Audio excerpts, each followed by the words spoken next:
Hello friends, आज हम discuss करेंगे आपको कब कौन से ITR income tax return file करनी है। देखिए, आईटीआर के नाम होते हैं ITR 1, ITR 2, ITR 3, ITR 4, ITR 5, ITR 6, ITR 7।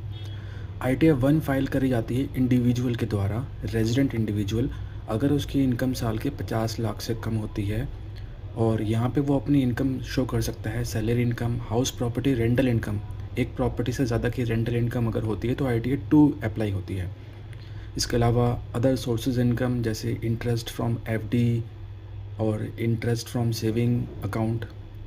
इसके अलावा अगर शेयर मार्केट से लॉन्ग टर्म कैपिटल गेन हुआ है जो 1,25,000 से कम है तो भी आप ये आईटीआर यूज़ कर सकते हैं। अगर लॉस हुआ तो आपको आईटीआर 2 या 3 यूज़ करनी पड़ेगी। अगर आपके पास में फॉरेन एसेट है या आप किसी कंपनी में डायरेक्टर या शेयर होल्डर हैं तो आप ये आईटीआर 1 यूज़ नहीं कर सकते हैं। Next is ITR 2। देखिए, आईटीआर 2 आप फाइल कर सकते हैं ये सभी इनकम शो करने के लिए।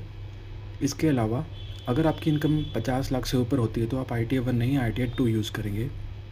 और अगर आपके पास में मल्टीपल प्रॉपर्टीज से रेंटल इनकम आती है तो आईटीआर 2 ही फाइल होगी, 1 फाइल नहीं होगी। इसके अलावा अगर आपको शेयर्स के ऊपर शॉर्ट टर्म या लॉन्ग टर्म कैपिटल गेन हुआ है या लॉस हुआ है तो आप आईटीआर 2 यूज़ करेंगे।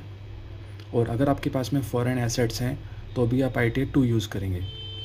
Next is ITR 3। देखिए, आईटीआर 3 में ये सारी इनकम आ जाती हैं जो आईटीआर 1 या 2 में शो होती हैं।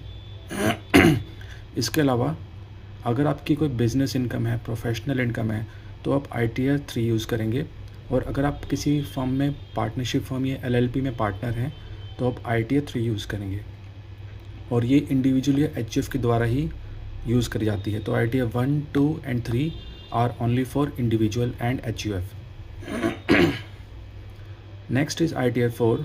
देखिए, आईटीआर 4 भी इंडिविजुअल या एचयूएफ के द्वारा ही यूज़ करी जाती है। पार्टनरशिप फर्म भी आईटीआर 4 यूज़ कर सकते हैं। और आईटीआर 4 के अंदर आपकी इनकम अगर 50 लाख से नीचे है तो ही आप यूज़ करेंगे। ये आईटीआर आप यूज़ कर सकते हैं to show business professional income, अगर वो सेक्शन 44 एडी, एडीए और एई में यूज़ होती है। यहाँ पे आप अपनी सैलरी इनकम दिखा सकते हैं, रेंटल इनकम फ्रॉम 1 प्रॉपर्टी दिखा सकते हैं, आपका लॉन्ग टर्म कैपिटल गेन जो है अगर 1,25,000 से कम है तो आप ये दिखा सकते हैं, और अदर सोर्सेज इनकम जैसे एफडी, सेविंग्स या इंटरेस्ट।